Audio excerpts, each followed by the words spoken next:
കഥ ചൂരൽപ്പാടുകൾ. കഥാഭാഗം 2.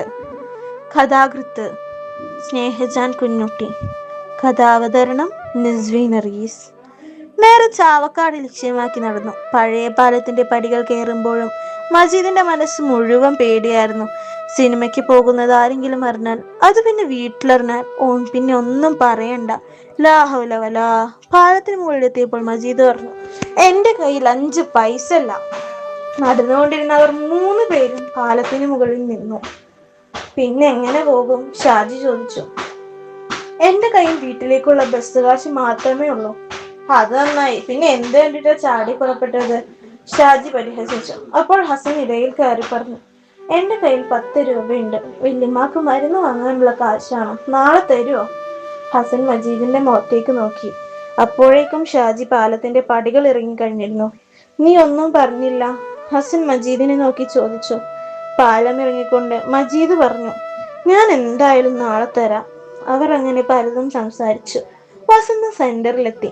കുന്നംകുളം ബസ്സിൽ കയറി. ടാവൂസ് തിയേറ്ററിന്റെ നേരെ മുന്നിൽ ചെന്നിറങ്ങി. കൃത്യം 11 മണിക്ക് തന്നെ അവർ തിയേറ്ററിലെത്തി. പടം ഇറങ്ങി കുറച്ചു ദിവസമായതിനാൽ ആളുകൾ കുറവായിരുന്നു. എങ്കിലും മജീദിന്റെ ഉള്ളിൽ നല്ല പേടിയുണ്ടായിരുന്നു. ആരെങ്കിലും കണ്ടാൽ, വീട്ടിലറിഞ്ഞാൽ? അവൻ ഗേറ്റിനകത്തേക്ക് ഓടിക്കയറി. ഹസൻ ചെന്ന് 3 പേർക്കും 3 രൂപയുടെ ടിക്കറ്റ് എടുത്തു വന്നു. തേവർ മകൻ നന്നായി ഇഷ്ടപ്പെട്ടു. സിനിമ കഴിഞ്ഞ് പുറത്തിറങ്ങി വീട്ടിൽ നിന്ന് കൊണ്ടുവന്ന ഭക്ഷണം തിയേറ്ററിന്റെ അതിരമതിലിരുന്ന് കഴിച്ചു. അപ്പോഴേക്കും സമയം 3 മണി ആയിരുന്നു. ഉടനെ തിയേറ്ററിൽ നിന്ന് കൈകൾ കഴുകി പുറത്തിറങ്ങി നേരെ ബസ് സ്റ്റാൻഡിലേക്ക് നടന്നു. പൊന്നാനി റൂട്ടിൽ ഓടുന്ന ഹനീഫ ബസ് തന്നെ അവർക്ക് കിട്ടി. ഹസനും ഷാജിക്കും നേരിട്ട് അവരുടെ സ്ഥലത്തെ സ്റ്റോപ്പിൽ ഇറങ്ങാം. സീറ്റുകൾ ഉണ്ടായിട്ട് വിദ്യാർത്ഥികളായതുകൊണ്ട് 3 പേരെയും ആരും ഇരുത്തിയില്ല. അങ്ങനെ എത്താത്ത കമ്പിയിൽ തൂങ്ങി നിൽക്കുമ്പോഴാണ് പിന്നിൽ നിന്നൊരു വിളി. മജീദേ, നീ എവിടെ പോയതാണ്? ഇടിവെട്ടേറ്റവനെ പോലെ തിരിഞ്ഞു നോക്കി മജീദ് നിന്ന് വിയർത്തു. പാപ്പയുടെ കൂട്ടുകാരനും അയൽവാസിയുമായ ബക്കർക്ക. അദ്ദേഹത്തിന് കാര്യമെല്ലാം ഏകദേശം മനസ്സിലായി. ദയനീയമായി മജീദ് അയാൾ നോക്കി പറഞ്ഞു, ബാപ്പയോട് പറയല്ലേ. അയാൾ മറുപടി പറയാതെ മജീദിനെ നോക്കി. അവൻ ഏകദേശം മനസ്സിലായി ഇത് ബാപ്പയുടെ ചെവിയിലെത്തുമെന്ന്. ചാവക്കാട് പുതിയ പാലത്തിനരികിലെ ഹീറോ ഹോട്ടലിന് മുന്നിൽ ബസ് നിർത്തി. കൂടെ വന്ന കൂട്ടുകാരോട് പോലും ചോദിക്കാതെ അവൻ ചാടിയിറങ്ങി. അപ്പോഴുണ്ട് ഷമീറയും ഉമ്മയും നടന്നു വരുന്നു. നീ ഇന്ന് ക്ലാസ്സിൽ പോയില്ലേ?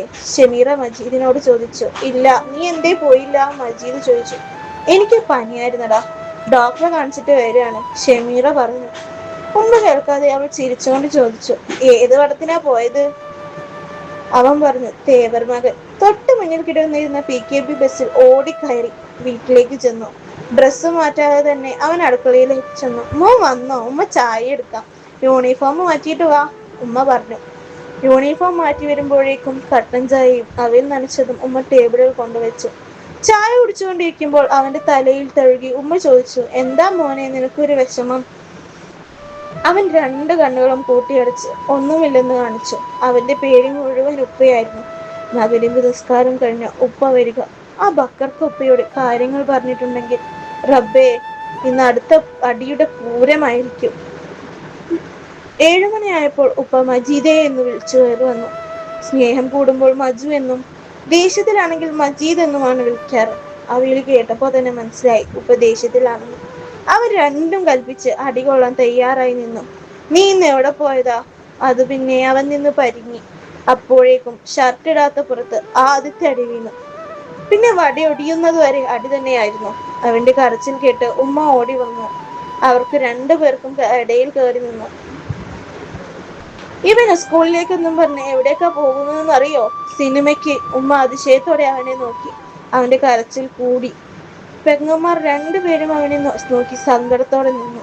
ഇല്ല, ഇനി അവൻ ചെയ്യില്ല. അവനെ ഇനി അടിക്കരുത്. ബാപ്പ അടി നിർത്തിയെങ്കിലും അരിശം തീർന്നിട്ടില്ല. എന്തൊക്കെയോ വെറുതെ മുറ്റത്തേക്ക് ഇറങ്ങിപ്പോയി. ഉമ്മ അവനെ സമാധാനിപ്പിച്ചു. രാത്രിയിൽ തിരിഞ്ഞും മറിഞ്ഞും കിടന്നിട്ട് അവന് ഉറക്കം വന്നില്ല. കാരണം നാളെ നേരം വെളുത്താൻ ഹസന് 5 രൂപ കൊടുക്കണം.